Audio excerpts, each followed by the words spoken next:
Shiur de hoje, vamos abordar o Yom Kippur, o dia mais sagrado do ano. É um dia de jejum intenso, são 25, quase 26 horas de jejum. E temos que chegar preparados, temos que chegar no Yom Kippur sabendo o que viemos fazer na sinagoga, qual é o significado desse dia. Nós sempre falamos que no Yom Kippur estamos mais elevados, mas o que vem a ser isso? O que é estar mais elevado no Yom Kippur? De onde vem essa força? Yom Kippur sabemos que é um dia relacionado a Teshuvah, ao retorno a Deus, arrependimento. Por quê?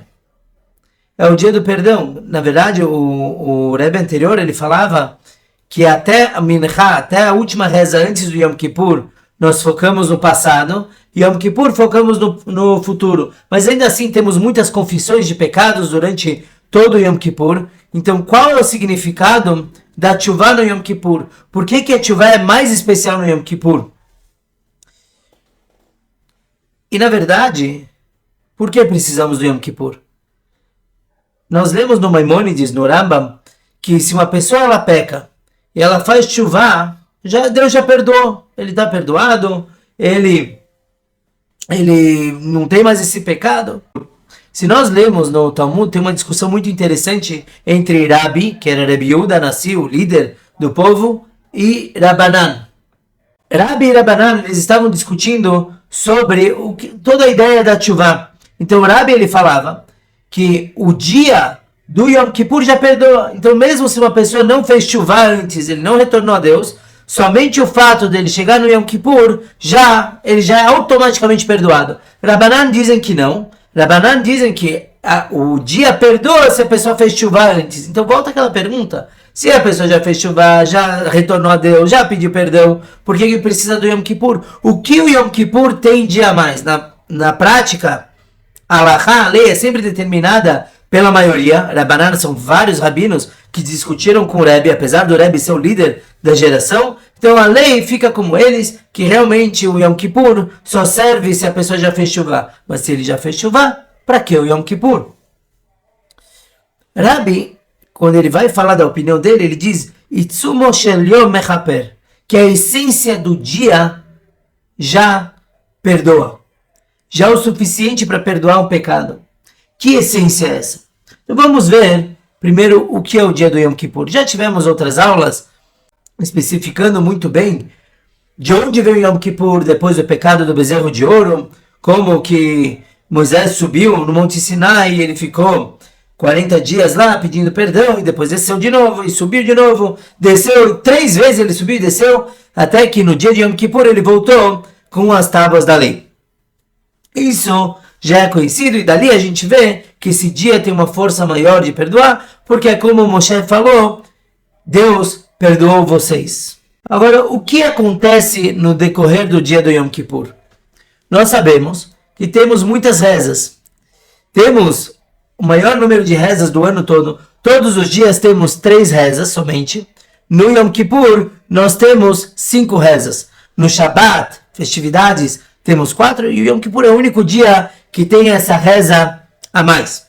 Quais são as rezas? Então, primeiro temos o Arvit. Esse ano será feito no domingo à noite.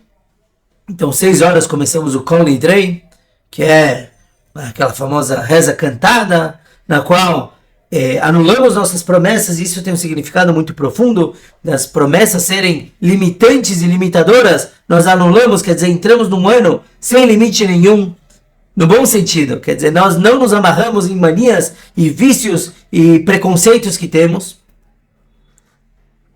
E o momento de Arvit é um momento que representa a escuridão, claro, é noite, e é o momento do temor do julgamento. Então, quando chegamos na sinagoga, estamos sentindo que, sei lá, pode ser que Deus vai me julgar para o bem, me dar uma vida boa esse ano, uma vida farta, pode ser que Deus nos livre, não. Então, nós chegamos, de certa forma, tensos à sinagoga. Uma das rezas que rezamos todo Arvit se chama Ashkivenu Avinu Leshalom. Nós sabemos que vamos deitar pouco depois, então pedimos a Hashem que nos faça dormir em paz. Nós pedimos muita proteção. porque qualquer noite é um momento de incerteza, é um momento onde o atributo divino de severidade é mais forte, é um momento onde as pessoas são mais julgadas. Então imaginem vocês, pleno Yom Kippur, é a incerteza total. Eu não sei o que Deus vai decretar para mim. Depois, de manhã, temos a segunda reza, Shacharit. Shacharit é a reza da manhã, e Shacharit é o contrário. Ela representa Chesed, representa bondade. Por quê? Porque é feita na luz. Toda luz é bondade. A gente usa tanto nas aulas de Tânia, nas aulas de Kabbalah, Hassidut, o exemplo da luz para a bondade, porque é o que a gente sente na verdade. É uma alegria, é o que traz esperança. Então o Shacharit é isso. Começa a gente, quer dizer, nós costumamos fazer Shacharit a partir das 9, mas tem gente que faz na aurora mesmo. O sol está nascendo, eles estão lá rezando, o que é algo muito, muito bonito e difícil, diga-se de passagem. Mas, ok, quer dizer Chesed. Quem compôs, quem é o autor do Shacharit é o próprio Avraham Avinu, que ele em pessoa personificava Chesed, bondade, a tal ponto que quando ele nasceu, o Chesed, o anjo da bondade, foi para Deus, falou: para que o Senhor precisa de mim se já tem o Avraham? Ele consegue ser mais bondoso do que eu mesmo. Então esse é o Shacharit. Depois temos o Musaf. O que é o Musaf? É uma reza que temos no Shabbatot e nas festividades. Musaf vem de Lehosif, de aumentar. Na época do templo era um sacrifício específico para essas datas, Shabbat, festividades e Rosh Chodesh, o início do mês. E o Musaf, ele é algo adicional, essa é a tradução literal da palavra. E é algo que transcende a reza. A reza obrigatória é o Shacharit, é o que eu já faço todo dia, é minha conexão normal com Deus. O Musaf é algo a mais, é aquela milha a mais que nós damos por alguém que amamos, aquele quilômetro a mais que corremos por alguém. Então o Musaf representa uma aproximação maior em direção a Deus. Quer dizer, o Shacharit já é uma conexão firme, forte, alegre. O Musaf é algo a mais. Temos depois Mincha, que é a nossa quarta reza, e essa também temos todos os dias, que ela é muito interessante. É dito sobre Mincha que é a reza mais querida por Deus todos os dias. Por quê? Porque o horário do Mincha é durante a tarde, que é quando a pessoa está trabalhando, e de repente ela tem que parar os seus afazeres para rezar para Deus. Então representa algo ainda mais forte do que o Musaf. Quer dizer, eu paro toda a minha vida, tudo por Deus, e eu vou rezar. De forma geral, também tem uma vontade divina maior no Mincha. Deus gosta mais, e a gente vê isso na história de Elial. Elial, o profeta, quando ele precisou da ajuda de Deus para combater os profetas falsos de Baal, ele foi atendido no horário de Musaf. Ele foi atendido no horário de Mincha. Quer dizer, Mincha representa uma vontade maior de Deus para com as pessoas, para com o mundo. E finalmente, e essa é especial, de Yom Kippur, temos Neilá. Neilá já é bem no final do dia, já é aquele horário que a fome está batendo firme e forte. Já estamos há muitas horas, quase 24 horas de jejum, mas é um momento maravilhoso. É um momento que nós sentimos a presença divina. Neilá quer dizer trancar. Neilá, eu sempre gosto de comentar que no mundo afora, qualquer comunidade encara Neilá com temor. Por quê? Quer dizer que Deus está trancando as portas dos céus, as portas para a reza, Deus vai fechar. Aproveitou, não aproveitou, está fora. Hassidut explica ao contrário. Hassidut explica que Neilá é o momento que Deus tranca as portas com nós do lado de dentro. É junto, é Ihud, é somente nós e Deus. Nem o anjo consegue entrar, nem o anjo acusador, o Satan, consegue atrapalhar a nossa reza. Então por isso é a nossa reza mais especial do Yom Kippur. Essas são as 5 rezas. E elas têm um paralelo muito interessante com a nossa alma e com o mundo de uma forma geral. Por quê? Nossa alma tem 5 níveis, vamos explicar, e o mundo também tem, de certa forma, 5 níveis. Na nossa alma temos os 5 níveis, sendo que o inferior se chama Nefesh. Nefesh é o nível da alma que tem mais a ver com o físico. Quer dizer, o que aproveita do mundo. Nós explicamos bastante nas aulas de Tânia sobre 2 diferentes almas, mas não vem ao caso. Na nossa alma divina, Nefesh é o que tem relação com o mundo. Por outro lado, é o nível da alma mais afastado da sua fonte. Ela se manifesta no físico e ela é altamente influenciável. O mundo tem uma influência muito forte em cima do Nefesh. Então a gente tem que cuidar muito bem, porque é fragilidade total. Se o mundo apresenta algo ruim para o Nefesh, ele pode querer aquilo, ele pode se atrapalhar. No macrocosmo, representa o mundo de Asiá. O mundo de Asiá é esse que nós estamos. É um mundo físico, é um mundo mais rebaixado, mais afastado de Deus, e é um mundo que tem ocultação total de Deus. Prova que nós, pessoas normais, mortais, que vivemos o dia a dia sem revelações, quando queremos encontrar Deus, temos que procurar muito. Diferentemente dos tzadikim, que eles vêm de outros níveis, suas almas vêm de outros mundos, por assim dizer, nós não temos acesso facilitado para a divindade. Temos que buscar, temos que caçar bastante. Nós falamos na aula de Tânia, no capítulo 6, que esse mundo ele é inteiramente mau. Claro que tem o que refinar, mas a maioria das coisas que temos aqui, fora as mitzvot, elas podem facilmente serem utilizadas para o mal, para o ego, para o prazer profano. Então, nós temos muito o que trabalhar aqui. Esse é o mundo de Asiá, e esse é o mundo que representa o Arvit, escuridão total. Você quer Deus, você não encontra Deus. É muito difícil, assim como aquele nível da alma, Nefesh, que é muito afetado pelo mal.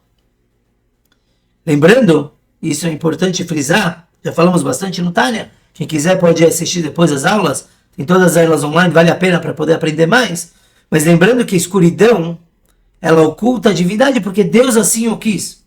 Não é que a escuridão tem um poder sobre Deus. Deus criou o mundo assim, para que nós possamos batalhar bastante para revelar, e essa é a nossa missão no mundo. Bom, depois temos Shacharit, que falamos que já vem na aurora, tem a luz do sol, que representa na nossa alma Ruach. Ruach é a parte da alma emocional.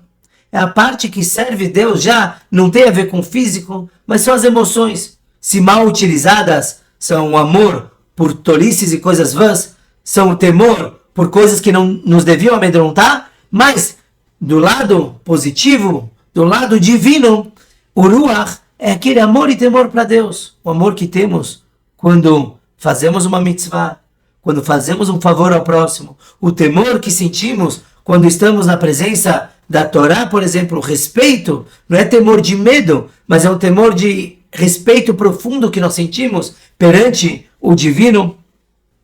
Então é usarmos o nosso emocional a serviço de Deus. Já nos mundos da criação, é o mundo da Yetzirah. Yetzirah, estamos falando de baixo para cima, falamos de Asiá, agora subimos para Yetzirah. A Yetzirah é um mundo que tem mal, mas você ainda sente o espiritual. Você tem luz, tem muito mal, não que nem o nosso mundo, você consegue ver mesclado nele o bem mais revelado. De forma literal, se nós olharmos agora de cima para baixo, temos muita luz lá em cima, e a partir do mundo de Yetzirah, o físico se torna tangível, se torna uma formação. Ele não existe, o mundo físico é só esse aqui, mas é uma possibilidade para o físico. Seria a luz desse mundo de Yetzirah, seria como a luz no fim do túnel. É quando estamos num problema e vemos que tem uma solução, ainda não alcançamos a solução, mas sabemos que ela está ali nos aguardando. Então quer dizer, tem a luz. Nós vamos chegar lá. Isso tem a ver com o Shacharit, por quê? Porque o Shacharit também representa, assim como o mundo de Yetzirah não tem o físico, Shacharit também é você se desvincular do físico. O que a pessoa tem de mais físico no seu dia a dia é o sono. Nós dormimos exatamente que nem os animais. Mais do que alguns, menos do que outros, mas aí a forma é igual, é shlufen. Deitar, fechar os olhos e acabou. A forma de comer nossa não é igual a dos animais. Dormir sim. Então, enquanto que o Arvit representa o sono, a escuridão, o Shacharit representa você se separar um pouquinho disso. Depois temos o Musaf. O Musaf representa na nossa alma o nível de Neshama. Neshama é o nível já do poder intelectual. É quando utilizamos o intelecto que é mais elevado do que as emoções, e como já aprendemos, que o intelecto deve influenciar as emoções, e é isso que nós fazemos com a nossa Neshama, é dar força para ela, e o ser humano deve utilizar mais esse nível de alma do que os outros, mais do que o físico e emocional, nós devemos aprimorar o nosso intelectual. E uma forma mais divina é quando buscamos conhecer Hashem. Então, não somente Shacharit é me separar do físico, mas é além disso. Lembrem que nós falamos que Musaf é aquela vontade a mais de ir em direção a Deus, é conhecer um pouquinho mais.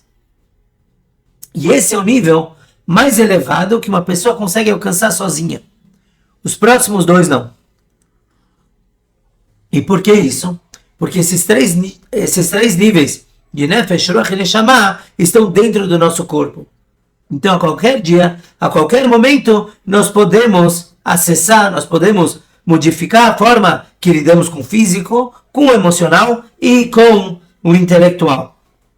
Nos mundos espirituais, estamos no mundo de Briá. Briá quer dizer criação. Por quê? É um mundo que você tem a individualidade. Nesse mundo, é metade. Você tem metade bom e metade ruim. Já existe o ruim, já existe você reconhecer que é apartado de Deus. Então, cada um é um. O mal que tem lá, perdão, não é metade, tem muito mais bem do que mal. Mas ainda assim, o mal que tem já justifica você sentir quem é você. O ideal, sempre falamos, que a pessoa conseguir se anular para Deus. No mundo de Briá não é assim. Nós amamos Deus, mas nós amamos Deus. E nós sentimos e temos vontades alheias a Deus. Então, de certa forma, no nosso dia a dia, assim como o Musaf é uma aproximação espontânea mais do que a reza que nós temos em direção a Deus, no serviço da pessoa representa ela fazer um pouquinho mais espontaneamente se aproximar de Deus, mesmo reconhecendo e curtindo o seu físico. Depois temos Minha, a quarta reza, a reza da tarde, que falamos que é da vontade divina, que Deus ama muito essa reza, é o nível de Chayá. Chayá já não está dentro do corpo, seria como um fio de prata, o fio que une a pessoa a Deus. E na pessoa em si, na sua alma, ela representa a vontade suprarracional. Saibam vocês que a vontade está acima do intelecto. Nós pensamos como fazer, como conquistar o que queremos, porque nós primeiro queremos aquilo. A vontade não depende da pessoa. Por isso que se alguém tem uma vontade muito intensa de algo, não adianta você raciocinar com ela. Não adianta você conversar com ela, porque ela tem aquela vontade muito forte dentro dela mesma.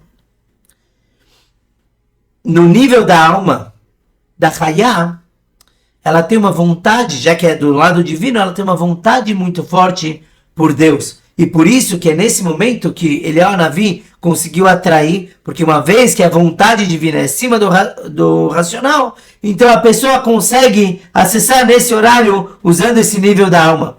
De forma geral, é a crença. Uma pessoa que ela crê em Deus, ela não precisa de provas para isso. Tem pessoas que alcançam Deus através do intelecto.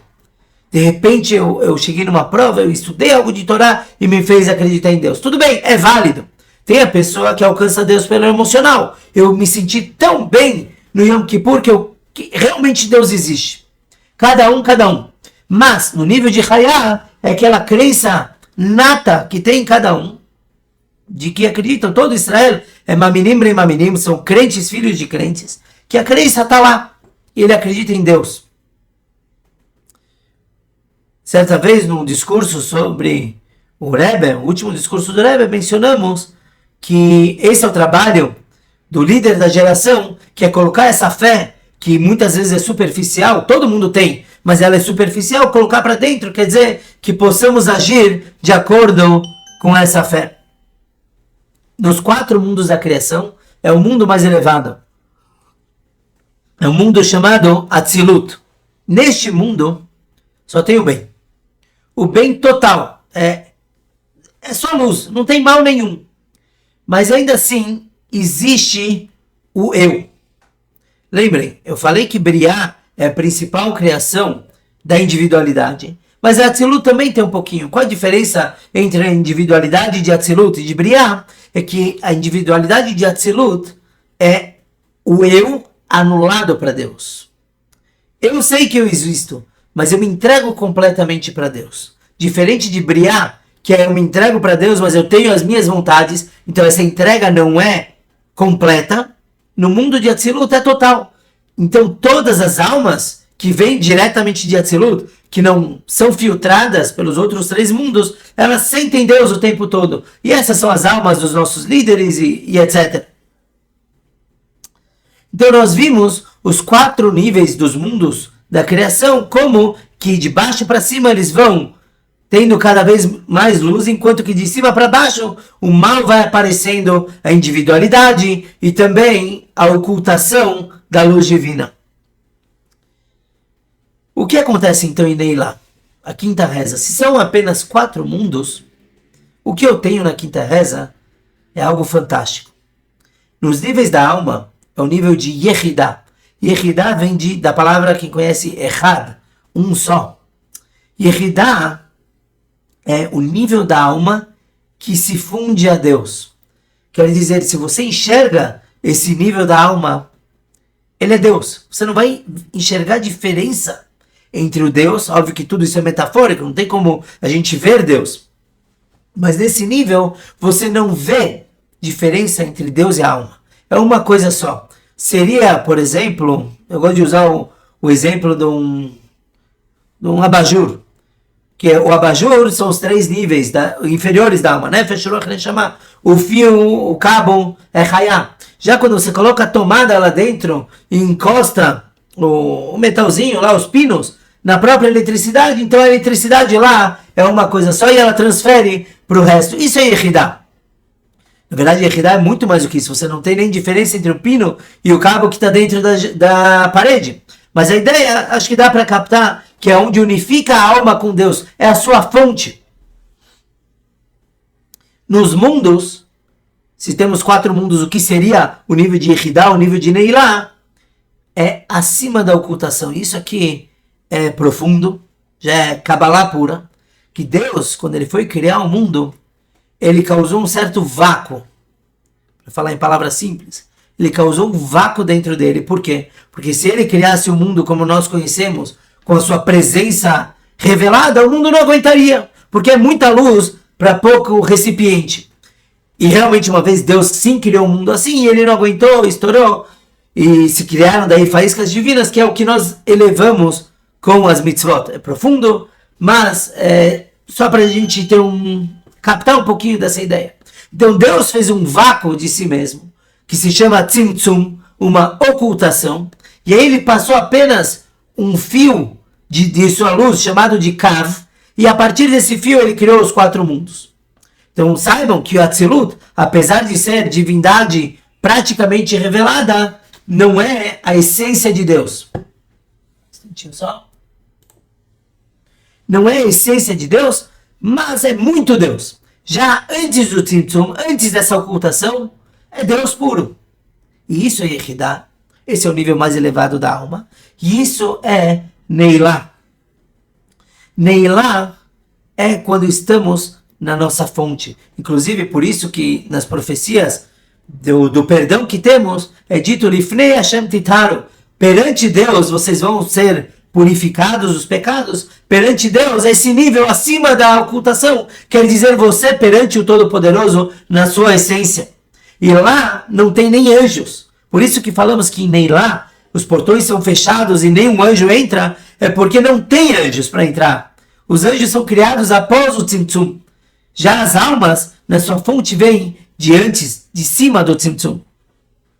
E por isso mesmo, a gente entende por que tanta gente é atraída para a sinagoga no Yom Kippur. Você vê judeus que, se perguntar se ele é judeu na rua, Muitos vão falar, de jeito nenhum. Você vê judeus que na sinagoga, em pleno Yom Kippur, eles falam, não quero nem saber disso. Então por que você está aqui? Porque é o lugar que o judeu tem que estar no Yom Kippur. Na sinagoga, é óbvio. Não é óbvio. É o momento que a fonte da alma está brilhando, é Yehidá. Então Yehidá puxa, é um imã. Por isso que todos vão para a sinagoga. E agora conseguimos entender por que precisamos do Yom Kippur se já temos chuva o ano todo. Qualquer momento uma pessoa pode retornar para Deus e se arrepender dos seus pecados. Então por que eu preciso de um dia especial para isso? Muito simples. Porque esse dia é um dia que Deus não está nem aí para os nossos pecados. Nós confessamos, sim, nas 5 rezas. Ou melhor, nas 4 e um pouquinho, só irei lá. Mas isso é por nós. Deus não precisa disso mais. Deus está num dia acima dos mundos, da criação dos mundos. Ele não quer saber de pecados. E por isso que esse é um dia que perdoa automaticamente. De acordo com Rebbe. Rabbanan falam que é importante o arrependimento por nós também. E a mágica do dia do Yom Kippur é que a tchuvá, isso falamos muito recentemente na aula de Tânia, é que a tchuvá, ela transforma os pecados em méritos. Por quê? Se a pessoa faz tchuvá por amor a Deus, quer dizer, ele sente que Deus está me chamando. Eu quero estar próximo de Deus. E aí ele olha para os pecados dele. E nós repetimos isso. E nós falamos muito dos pecados. E repetimos em ordem alfabética. 2 por cada letra do alfabeto. Então nós falamos, poxa, como eu me afastei tanto de Deus? E isso causa uma sede dentro da pessoa, uma sede pelo divino. E o que acontece? A pessoa, ela fica tão impressionada, se ela meditar no que ela está falando, ela se impressiona tanto com como ela se afastou de Deus, que ela imediatamente quer se aproximar. E ela vai com força total. Então, por conta dos pecados dele, ele quer se aproximar mais de Deus. Então, você está se aproximando pelos pecados? Teus pecados são méritos. Porque essa força agressiva tua, de querer com tudo se aproximar, uma sede, é por conta dos pecados. Então Deus transforma eles em méritos. Claro, não existe a pessoa pecar para depois fazer tchuvá propositalmente. Isso não funciona assim. Ela tem que fazer tchuvá por algo maior depois.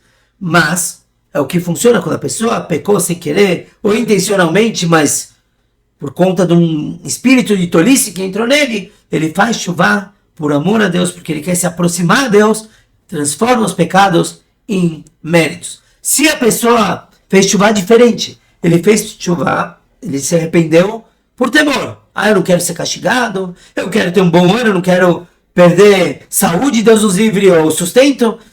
Então é válida essa tchuvá, mas ela não transforma os pecados em méritos, ela transforma os pecados em pecados sem querer, não intencionais. Mesmo que ele pecou com vontade, Deus transforma em não intencionais, quer dizer,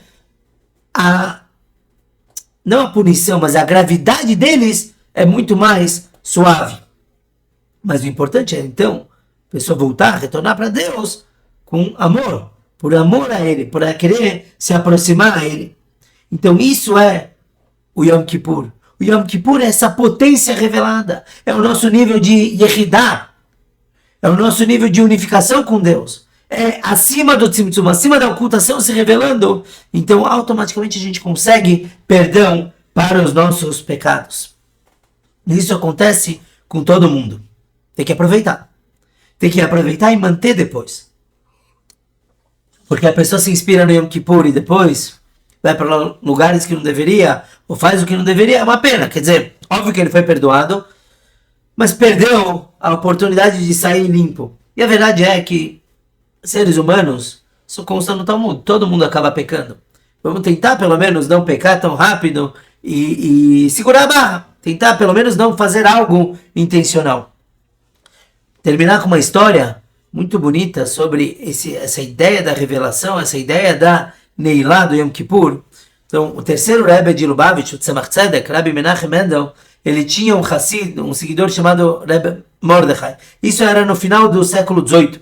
Esse Rebbe Mordechai, ele recebeu a incumbência do seu mestre de aproximar judeus em toda a Rússia, inspirar eles pelos ensinamentos da Hassidut. Uma vez, ele chegou numa cidade, na véspera do Yom Kippur, e ele não encontrou judeu nenhum. Ele ficou preocupado, poxa, onde que eu vou rezar? Ele viu que tinha sinagoga, mas sem judeu, sem minyan, sem nada. Então, ele perguntou para um gentil que estava lá, e ele falou, o Goy respondeu, todos os judeus foram para a cidade de Vitebsk, que é uma cidade maior, tem mais comunidade para poder rezar com todos. Oi, véi, o que eu faço agora? Perguntou o Mordechai.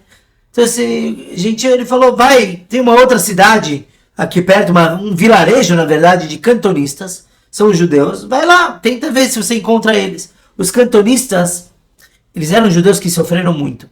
Quando eles tinham 5, 6 anos, por decreto do Czar Nikolai I, ele decretou que as crianças judias fossem alistadas no exército czarista, no exército russo, e que eles passassem um período de 25 anos no exército. Para que isso? Para fazer eles esquecerem as suas famílias judaicas, suas origens, quer dizer, apertar o parafuso até o final, para eles se afastarem do judaísmo. Afinal de contas, toda a cultura era ateia, eles não deveriam acreditar em Deus, então queriam quebrar a alma dessas crianças judias.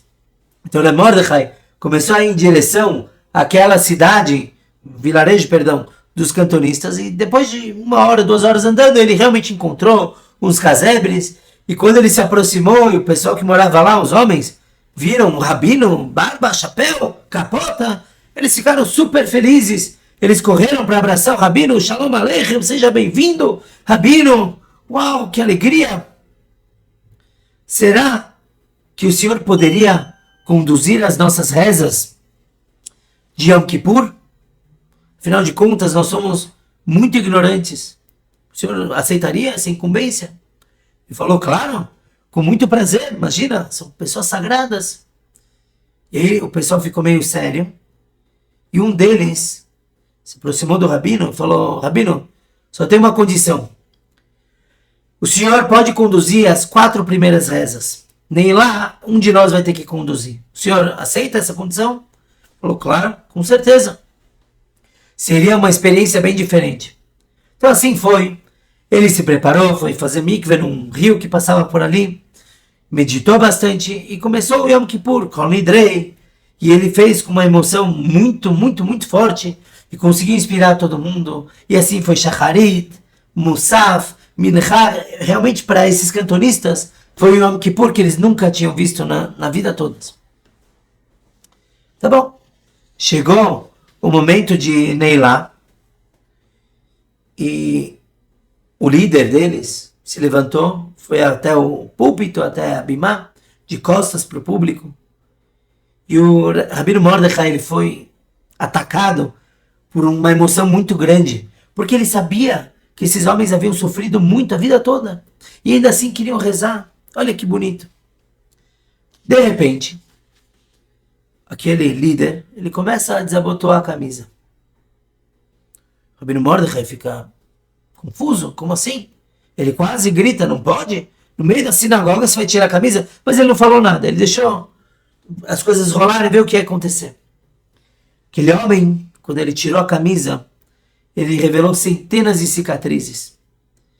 E cada uma dessas cicatrizes era uma chicotada, era uma pancada, uma coronhada que ele levou por se negar a violar uma ordem de Deus, uma mitzvah. Era cada vez que ele negou abandonar o seu judaísmo. Quando o Mordechai viu isso, ele começou a chorar. Imaginem vocês a visão de um homem que sofreu por mais de 20 anos e não quis abandonar sua identidade judaica. Então esse cantonista, ele olhou para cima, para os céus, e ele falou, Hashem, traz Mashiach, manda um Redentor para a gente, redima o povo judeu imediatamente. E eu não estou pedindo Mashiach pela minha família, porque eu não tenho família, nenhum de nós tem família. Eu não estou pedindo Mashiach pelo meu futuro, porque futuro ninguém aqui tem. Nós vamos morar aqui, morrer aqui, e acabou.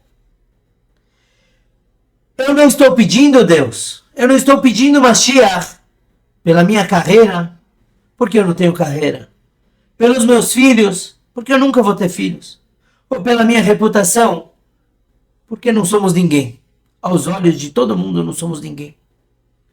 Nós não temos nada disso, Hashem. Nós pedimos Mashiach, Asei leman shemecha. Faça pela tua glória. Faça pelo teu nome divino. Faça porque essa é a tua vontade. E isso é Neilá, pessoal. Neilá é revelação de Deus. Revelação é quando percebemos quanta frivolidade a qual nos dedicamos durante o ano todo. Como isso não é nada. Que a verdade é que nós precisamos de Mashiach. Nós precisamos do Redentor para podermos não somente ter um mundo mais saudável, em paz entre as nações e etc. Mas porque essa é a vontade divina. Cumprir Torá e Mitzvot. No final da Neilá, nós falamos Shema Israel, Adonai Eloheinu, Adonai Echad. Deus, você é um, Deus, você é nosso Deus. Do mundo todo. Nós repetimos que o nome da glória dele vem para o mundo e é eterno. Nós repetimos que Hashem o Elohim. Elohim é a numerologia de Teva, de natureza. Nós reconhecemos que tudo que tem na natureza é Deus. E por isso falamos 7 vezes, uma para cada dia da criação. Porque Deus é tudo. Yom Kippur é o dia de nós chegarmos e percebermos isso, e sentirmos isso, e mentalizarmos isso, e levarmos à prática todos os níveis da alma. Isso é Yom Kippur. Que possamos chegar realmente nessa era de Mashiach. Já deu, o mundo já sofreu tanto. Que Deus possa perdoar todos os nossos pecados e nos abençoar com Shana Tová Umetuká, um ano bom e doce, com a verdadeira doçura revelada, o bem revelado, não que passemos por sofrimentos e aí possamos falar depois, não, realmente foi para o bem, não. Queremos o bem revelado, poder rir o tempo todo, poder se maravilhar e com a maior doçura de todas, Biat Mashiach Tzidkeinu Teikifu Miyad Mamash, a vinda de Mashiach, brevemente em nossos dias, de forma real, física, aqui embaixo, para todo mundo, todas as nações, como uma só.